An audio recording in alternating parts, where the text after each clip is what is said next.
Hello everybody and welcome to World End Economica. This is a visual novel. Other than that, I completely forgot why I bought this a while ago. I know I wanted to play it. It looked interesting. Of course, space. But, let's just get into it. Oh, look, kitty. Alright. W-E-E. Alright. Let's go with the, I don't know how to read Japanese yet. English. That is cool. Wait, where am I? In the past, people really believed there was a doorway to an alternate world on the dark side of the moon. This dark side could not be seen from Earth, and it was only a few decades ago that images were successfully taken of it. As Earth had been visited, mapped, and divested of all its mysteries and secrets, it was made painfully clear that there were no rabbits on the moon, no traces of aliens, and certainly no pieces of portals to alternate worlds. Oh shit, am I on the moon?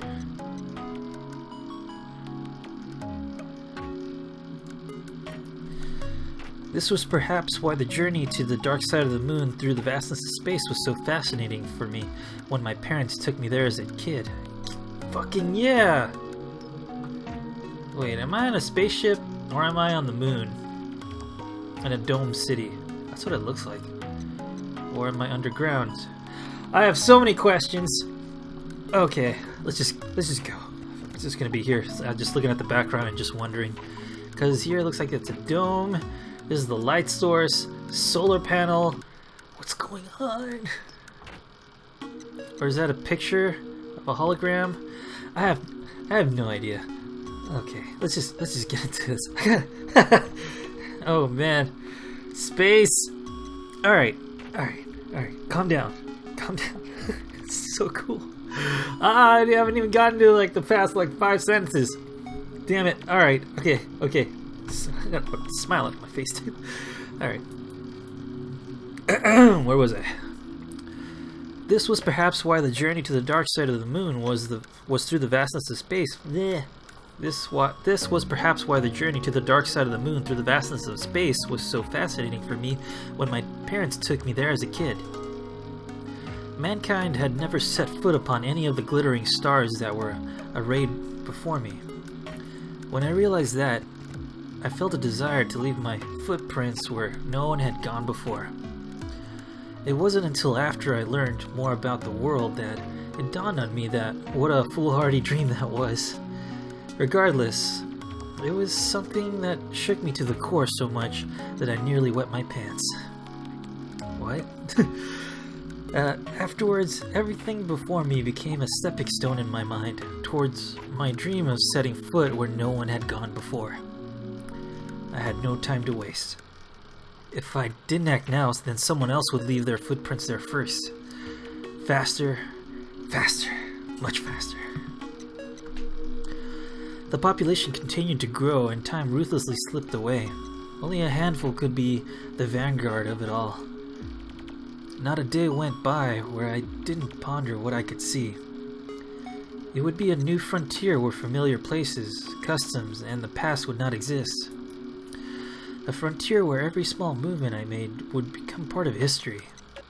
The footprints of the first humans on the moon could still be preserved in the Sea of Tranquility Memorial Hall. Those footprints told uncountable tales. Footprints left in the sand measuring just shy of 30 inches.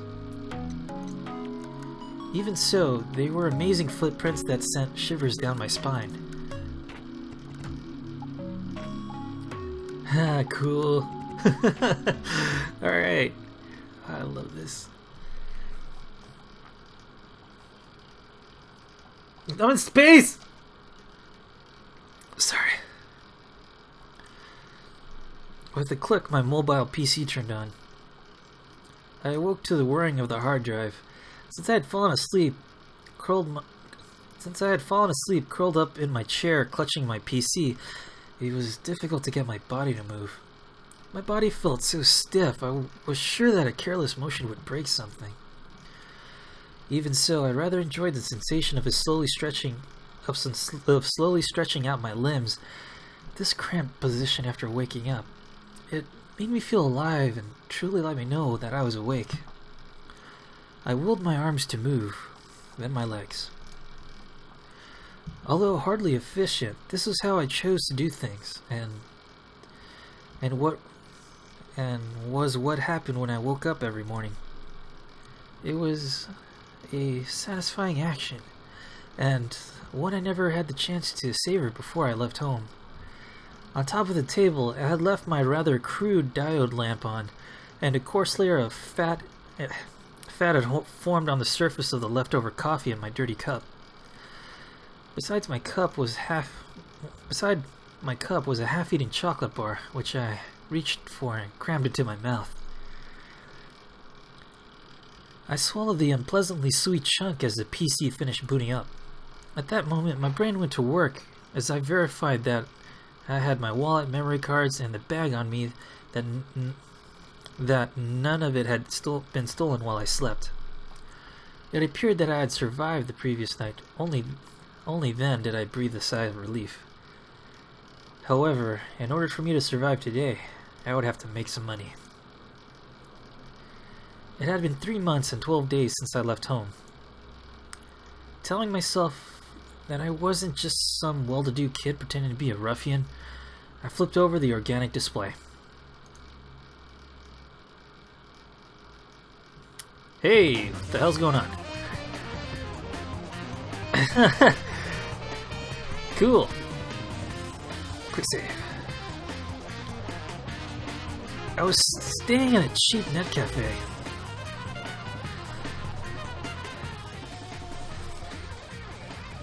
It was a good-for-nothing establishment that leached... It was a good-for-nothing establishment that leached Wi-Fi from another shop, and its customers were equally questionable quality. Hey kid, a fine morning, isn't it? As I left the booth to go wash my face, an unkept clerk greeted me as he played a game at the counter. I figured he wasn't so much being friendly as much as he was making sure I knew he was watching me. The only entrance and exit were next to the counter, and off to the side of the wall were words, "Everyone pays, no freeloaders." Even though this sad excuse for a building was built in a sewage canal, money was always collected.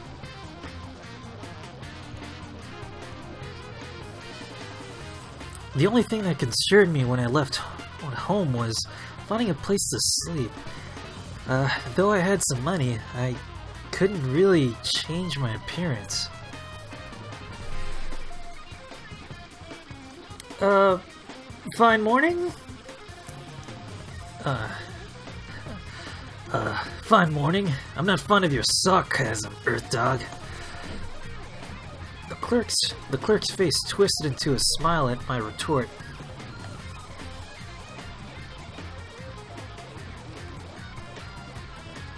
Huh. Not sure who's talking. Oh, okay, here it is. Clerk. Stupid. Oh.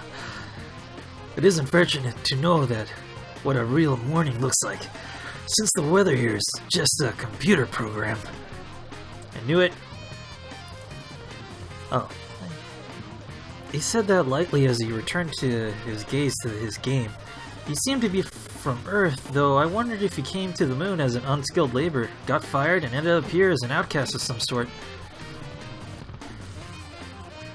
Why don't you head back on Earth then?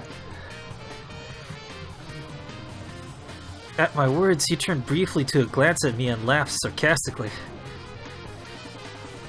Things are better here than down there, anyhow. That's how he responded. Moon scum. What? Without responding, I went to the washroom. My name's Yoshiharu Okay, let me get this right. My name's Yoshiharu Kawara. Alright. My name's Yoshiharu Kawaura. Good enough. Alright. I was born and raised in this lunar city, so I was genuine moon scum. I returned to my booth, entered in my password, and booted up the tool application on my computer. A welcome screen whose only good point was its friendliness was followed by a merciless and desolate landscape, much akin to the surface of the moon. Countless lines of words flickered on the screen. I imagine it's the kind of effect you'd get if you took a picture of the underdeveloped part of the moon's surface with a low-res camera. The screen showed a session of the Lunar Stock Exchange. This was the kind of place for moon scum like me to make a living. I'll get rich without breaking a sweat. I didn't have enough time to earn an honest living. I took a deep breath and went to business. Is that what I look like? I need to put my collar down. Shit. Downward revision for the first fiscal quarter of CK Bio. Possibility of an investigation into Emerald Industries over suspicions of collusion regarding inflation. The board of directors at the Lunar Central Bank. With one eye on that stream of news, I focused on managing 220 stocks, picking up those with large price fluctuations. For instance, if one stock moved 10% on the previous day and another moved 1%, there was probably a high chance that the stock that moved from 10% could move by 1 today. I would trade it on that notion alone. I'm pretty sure it's more complicated than that.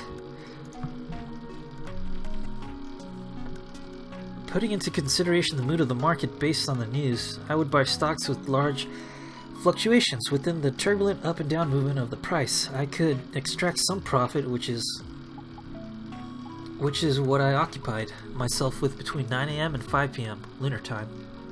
Really? Huh. Between those hours, the only things that went into my mouth were food that I could eat with one hand and drinks. To be honest, I'd be so engrossed in trading that breaks were uncommon.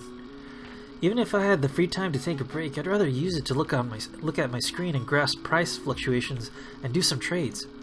After all, the difference of a few minutes of making the call or to buy or sell could easily mean the difference between gaining or losing 1 or 2%. My war chest was 72,000 mools. The hell does that mean?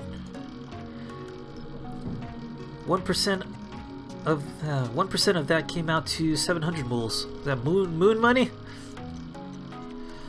A store clerk here would make 7 mools an hour at best. It's a stupid name. A store clerk here would make 7 mools an hour at best. This was a place where a public school teacher's monthly starting salary was 1,200 mools, but so I could make it in a few minutes what they'd make in a month. Actually, good on you, man. Of course, over the course of a day's trading, some people would win, others would lose. But I was on the winning streak of all streaks, and before I knew it, my seed money of 1,000 mools had ballooned into 72 times. Damn!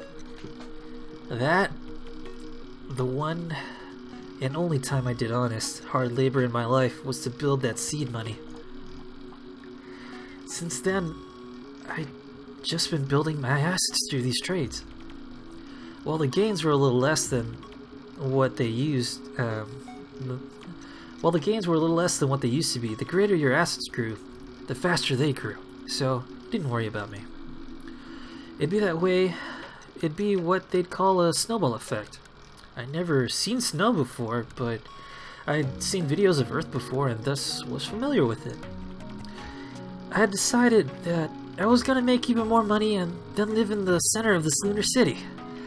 It's a place where tons of ridiculously smart people were gathered. It said that 70% of this world's wealth was held by the people there. Damn.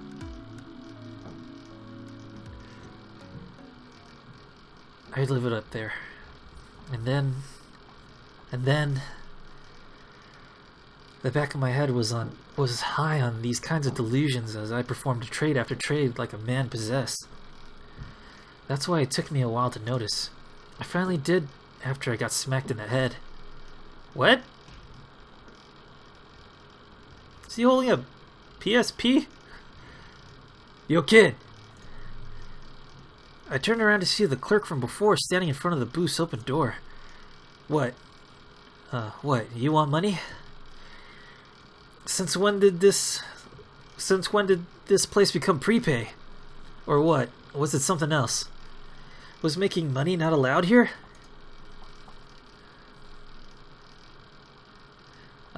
What do you want? I'm busy. As I glared at him, overly skinny and bleary-eyed clerk let out a tired sigh. That's your reply? I came to tell you that the police are on their way to gather up street urchins and... Whoa. Before the clerk finished his sentence, my PC had been closed and thrown into my bag. Hey, wait! The employee grabbed my shoulder as I tried to push him aside and exit the booth. Though he was thin, he was still muscular, strong enough to remind you that he was an adult. Yeah, you kind of get that natural strength as you get older. Well, that's from what I can tell most people do. Still, I always kept a set amount of money in my breast pocket for times like this. I grabbed it and thrust it in his hands. Keep the change. I put on my hat, shouldered my bag, and ran down a narrow corridor. Wondering what was going on in the booth, a bunch of guys who looked like they'd just mumble useless replies to any police questioning peeked through the cracks from their booths, wondering if someone had been arrested. Oh. Am I running? After sliding past the dirty counter, I made it to the store's even filthier exit. I chipped away paint and rust made already cramped building feel even more claustrophobic. Is that a tree? I ran straight down the hallway towards the open air. Oh man, that looks delicious. Looks like that aloe vera drink. Dope.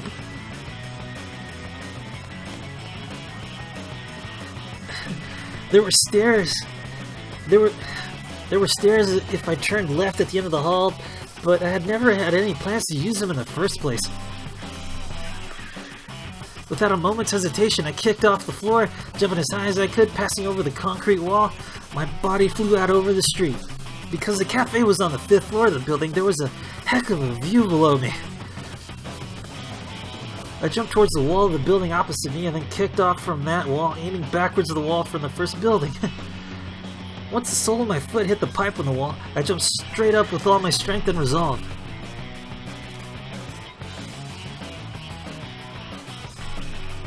Human genes had been fine-tuned for living on Earth over millions of years, so with some weight training, anyone could perform feats like these on the moon, where the gravity was lower. What you couldn't do was allow yourself to miss your daily training. Jumping from wall to wall, I quickly reached the 14th floor of the building next door. Haha, cool! I guess my heart rate did go up a bit. I glanced down to see a pair of blue uniformed policemen looking bored as they tapped their batons on their shoulders and climbed the stairs. It seemed like the clerk wasn't playing a prank on me when he gave me that tip.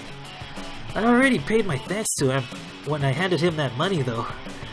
Though by now he would probably have already used the change from it to kick back with store-bought beer.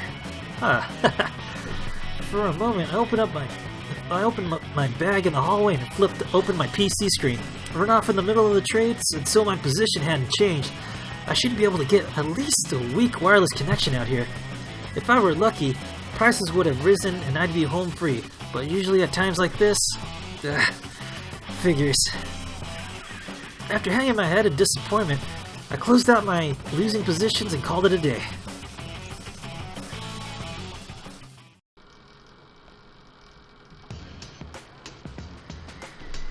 Nothing good could come from wandering around downtown in the middle of the day.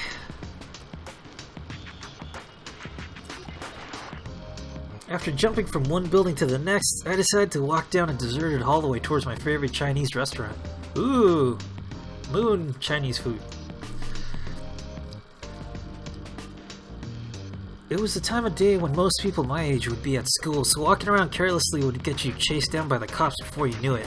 Oh man.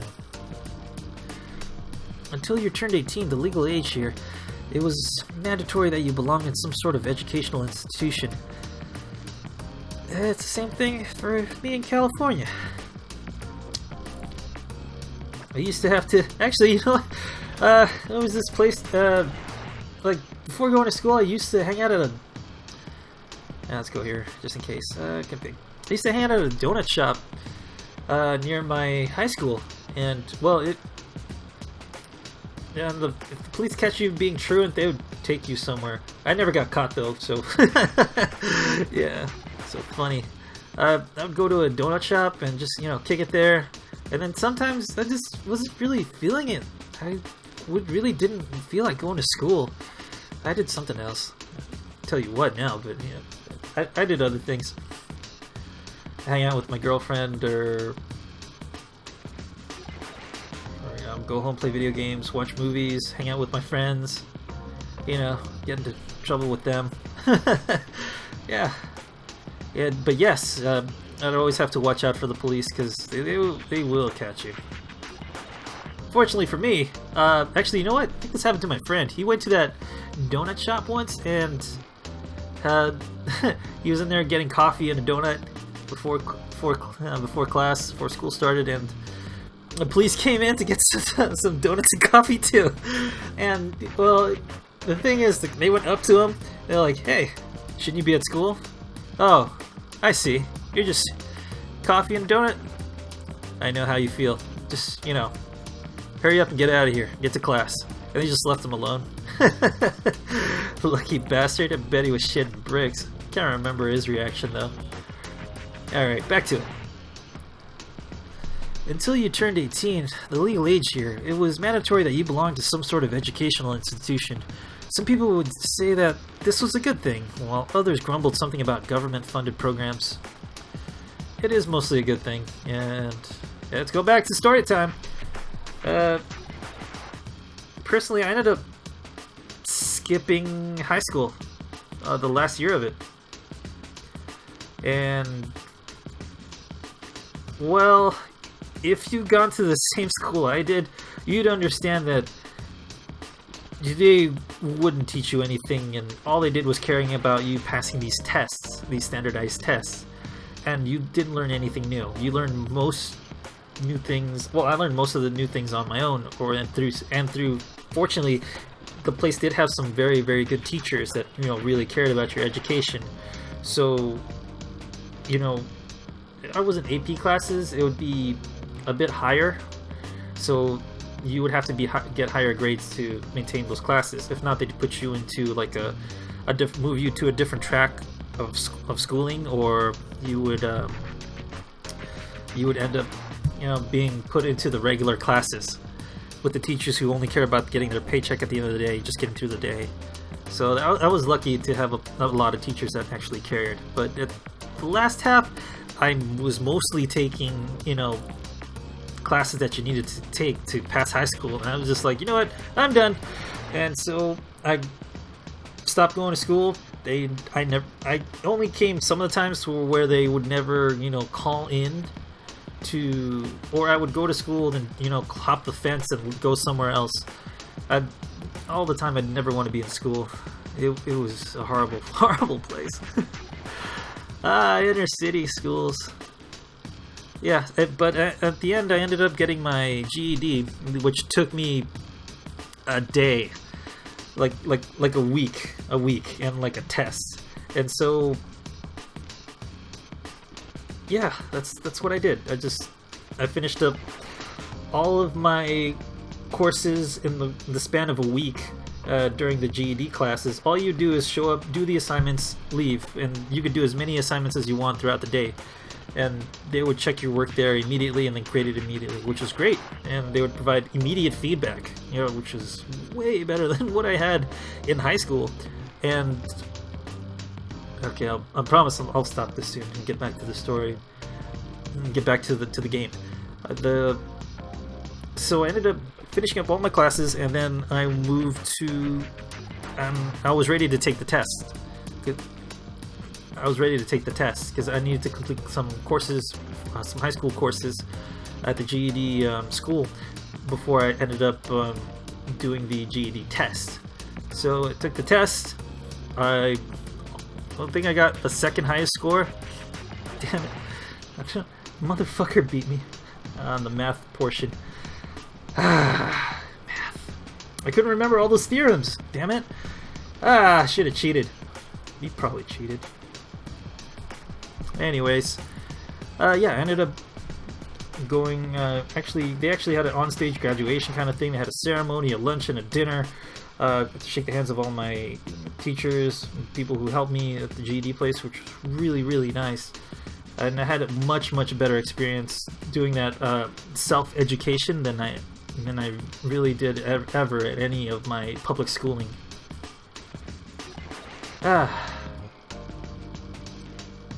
Good times, good times. That was a while ago.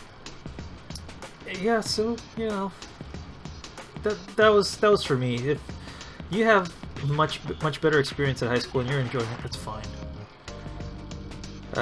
For me, it wasn't. I didn't enjoy it so much. And if I would do it all again, I would completely skip out on my entire high school experience.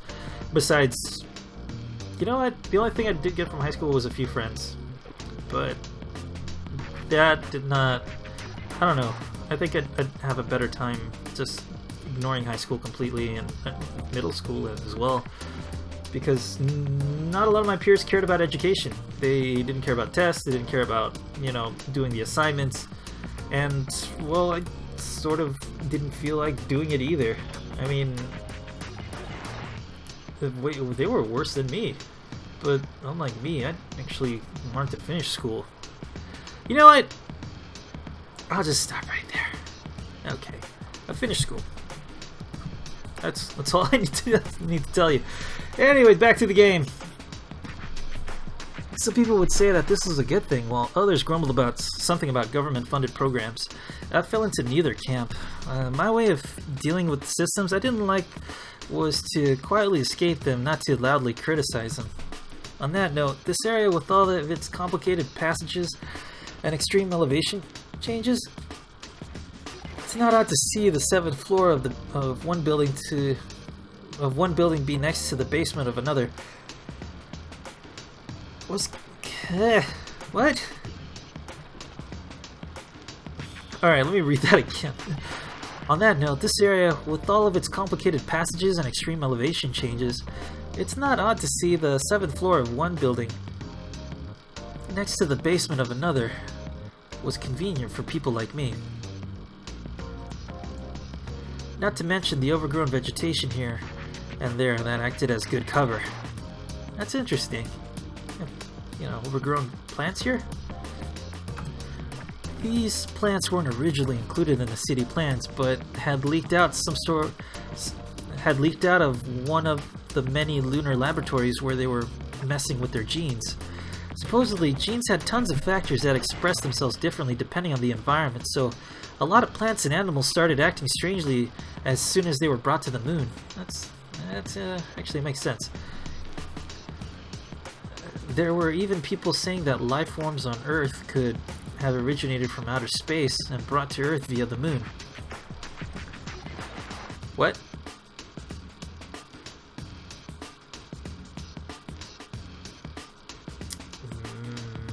Okay. Some of these plants grew so well in the moon's inorganic matter that you might wonder that they'd be around here for 1,000,000 years. Of course, it wasn't as if these plants were free from the laws of physics. Nitrogen and other nutrients for them were brought over from Earth. So I hadn't heard about any worries that the surface of the moon would be taken over by greenery. This applied to more than just plants. As for the humans here, it didn't matter how many ultra-elite think tanks came to energize the lunar economy and its industries. Life here just wasn't sustainable without sending a lot of things over from Earth. According to the government statements, even if the orbital elevator were to stop moving today, there was currently enough biomass here to create an enclosed recycling-based environment. In other words, we'd be able to eat food, crap it out, then use that crap to grow more food to eat, and so on. They'd be able to make a ton of electricity with solar panels while collecting direct sunlight to use as a super hot source of heat, so maybe they're right. I mean, people even say that Earth was in more danger environmentally since they're still relying on oil and nuclear power. I didn't know who was right. Whatever the case, I had dreams, and if it meant making my dreams come true, I didn't care if it was on Earth or the Moon. After all, my dream was to stand at the forefront of humanity. It'd be a place where you could only look forward and live by advancing onward. Who cared about what happened to the world behind you? And I couldn't make this dream come true, then there'd be no reason for me to live. And that's why, to put it logically, I never worried a single bit about the moon's environment or whatever. What I worried about was how much money I made and how fast I reached my goals. While I was thinking about these things, I passed through the thickly vegetated tunnel towards high ground. Cool. That's cool. What do you mean, elevator? It was a clear day, as it always was. On the other side of a transluminescent membrane, the visible half of the mist-covered Earth looked small. The sky over the lunar city was wrapped in a see-through dome, and right beyond it was outer space. Gravity was weak on the moon, so you could naturally keep large amounts of gases stored up on the surface. Also, while apparently each 24-hour day on Earth had a morning, afternoon, and night, which was followed the next day by another morning, the moon alternated between 2 weekdays and 2 weeknights. However, the human body cycle was set differently, thanks to tens of thousands of years of living on Earth. Because most of the people living on the moon were immigrants from Earth, its dome was adjusted to give off light in an Earth-like way. It even had sprinklers attached to it so that it could rain. That's cool! However, I'd only see things like downpours and thunderstorms in videos. So, only a light drizzle?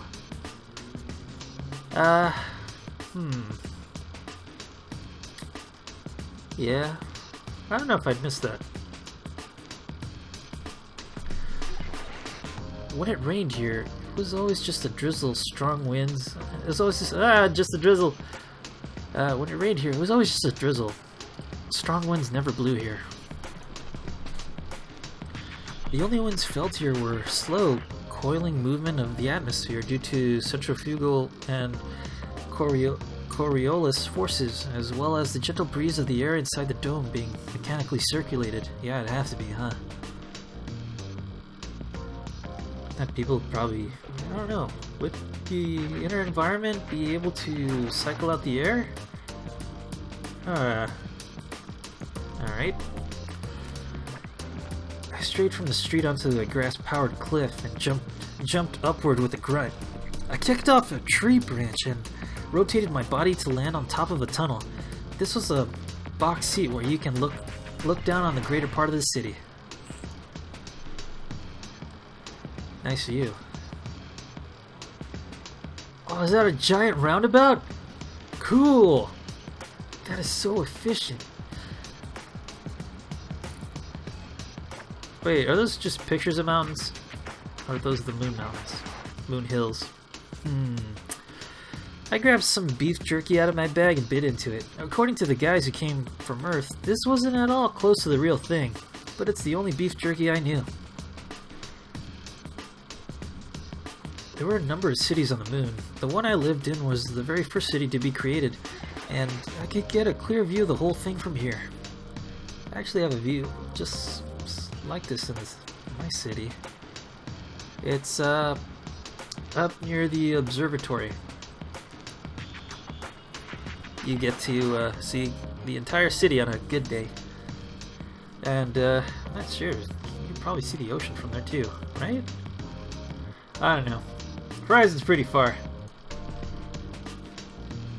The spot in front of me where pointed skyscrapers sprung upward one after the other was called Newton City.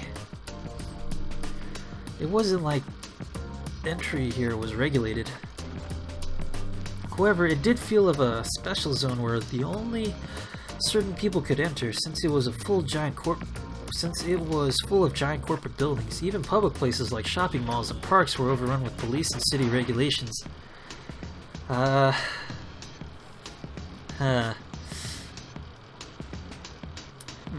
you born into a society where corporations rule it more than, you know what? Maybe with more information I can figure it out. I'll see. Still, though, I would like to live here. Oh, man. If it wasn't for Earth's stupid bickering and religious wars, economical downturns, hardcore selfish people, we'd be having these cities now. Oh well. Maybe one day. Most wealth here was created in Newton City, and you could find famous tycoons with assets worth over 10 million mools over the whole place. If you had that much wealth, you'd undoubtedly be able to be on the forefront when humanity took its next step. Money could make just about any desire you might have in this world come true. In this world, money ruled all. It does in my world too. Like a photograph of the moment a drop of liquid hit the pool of water, a group of skyscrapers stood in the dead center of Newton City, while the buildings around that area were suddenly much shorter. I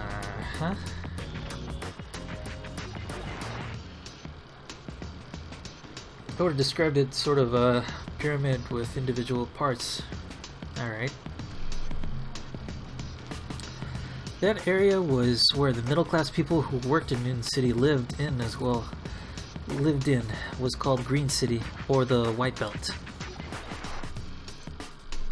It was a place full of people who loved words like high society and refinement. The kind of people who claimed to care about grace and harmony, but were really full of nothing but pride and obsessions with upward mobility.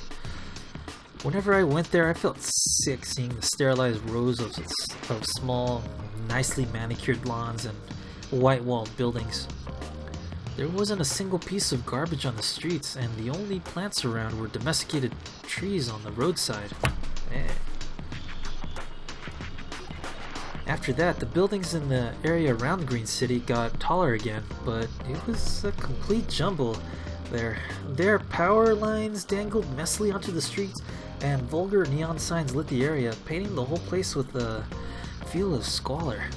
The area was called the Outer Sections, and while technically they'd all been numbered from 1 to 8, there was no real point. If you considered Newton City the center of everything, the north was full of factories, where you could find silicon dioxide dissolution factories, fertilizer synthesis factories, automated plantations, and so on. On the east side of the village where I lived, that area was notorious for its hard-nosed residents. You could also find settlements of old-timers whom you might call artisans in the area, which made for a countless number of small workshops. Most people didn't have the luxury of being able to do something like transport wooden furniture via orbital elevator, and land was expensive on the moon, so the houses of the Green City were small. As a result, homemade furniture created with the size and shape of your house in mind was far more popular than ready-made furniture. Damn, they'd have to ship that from Earth? You think they'd come up with some sort of solution with the Earth, with the moon's like soil, like some kinds of, like you have mud houses here on Earth, you'd have that kind of thing here on the moon, but you know, with reinforcement. Whatever. I was told that my parents were aiming to live together with plants brought from Earth in exchange for making furniture out of wood. Even though factories exist that use the best scientific advances to maximize harvest rates as much as physically possible, they still grew plants by hand for some reason. They seem to at least have their customers, but I didn't see a single enjoyable thing about being covered in dirt. It just made me wonder why they even came to the moon in the first place. This wasn't a place for stuff like that. The moon was supposed to be a place where you directed your gaze to the top of the inorganic buildings that lined Newton City. And I shifted my eyes to the left, and I saw an area haunted by those who couldn't keep up in that struggle. Here, when buildings started rusting, no one would bother to repaint them. It had been nicknamed the Red Valley. The reason it was called a valley was because when Newton City was originally built on a flat crater floor, all the low-income earners made the Rocky Mountains surrounding the city their home. Yeah, that makes sense. Yeah, that's what I'm talking about. Yeah. All right. Sorry. That's exactly what I pictured too. So, good on you, creator. All right. And by the Rocky Mountains, I don't quite mean something like the harsh mountains environments you might find on Earth. It was actually close to what you might call the highlands. As a result, the rock was chipped away to increase surface area like a river eroding hills, and many structures could be built in a tight area by terracing the slopes. Furthermore, more space was secured by digging caves into the rocky stretches. It was clearly evident that doing this over and over made for a mess of a city. Not much more than a decade had passed since the city's establishment, and it had already become a devilishly haunt that you wouldn't blame the local government if they just threw up their hands and gave up. As for me, I liked the Red Valley with its level of squalor. While it was true that the people living here could be called outcasts and failures, the place was irresponsible in a good way, and that put me at ease. Of course, I had no intentions of becoming the 20% that lived there. And finally, the area around where I was right now was called the 6th Outer Section. It was not as degenerate as the Red Valley, but it was not quite as productive as the east side of town. It's right in the middle. This area didn't even have a nickname yet, and its lackadaisical aspects oozed out at every turn. While the buildings were dirty and worn out, it was dotted with small companies who dreamed of Newton City, and the occasional decent-looking house, so it wasn't the worst place to live.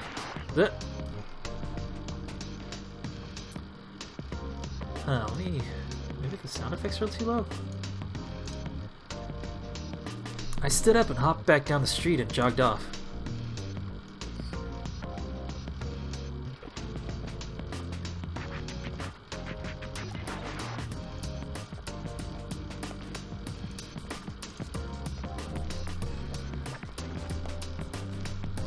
The road was paved with neatly shaved limestone rocks. It was chipped and cracked here and there, but no one ever tried to patch it. The rough dirt of the moon had piled up in its recesses. Aw, yeah, I heard about how when the astronauts first came to the moon, that all of the lunar Earth, yeah, you know what I mean. The dirt on the moon would be very, very sharp, and it would actually stick to everything. So, and it was so sharp that if it got in your eyes, it stayed in your eyes. Or like if it was, I don't know. That thing was a bitch to clean. It was like glitter, basically like glitter, and it stuck to everything. And it was incredibly sharp, and it eroded equipment. Fuck. I could only imagine it here. It's fucking dangerous. What's that say back there? Fresh moon, fresh moon, fresh door. What's that say? Sprout? What? Can't read that far. Is that Pepsi? Okay. Okay, let's go. Waterways were occasionally visible, and in them you could see clear running water, as well as fish swimming. While hydrogen was available on the moon, there was no water. So once hydrogen had been synthesized into water, it was made sure that every drop remained circulating within the dome. The waterway's final destination was the giant water processing plant under Newton City. In other words, everything was designed to gather in the center of the motor-shaped city. Whether it's people, water, or wealth. From there, everything was Oh, maybe the thing that's circling the city wasn't... Okay, I guess it wasn't a freeway. It's something else. From there, everything was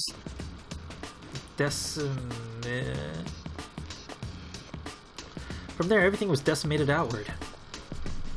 After crossing the intricate waterways and bridges, I passed through a narrow alley and reached my destination. It was called the Lunar Chinese Restaurant. It's run by a Chinese husband and wife with a strong spirit of enterprise who immigrated to the moon. I could sit down here from early afternoon to whenever and they wouldn't say a word. However, the elderly wife's health had been fading recently, and the woman sometimes worked at the restaurant and their place was a bit of a pain. While I prayed that she wouldn't be here today, it was in vain, especially on an unlucky day already full of policemen and stock losses. Hi.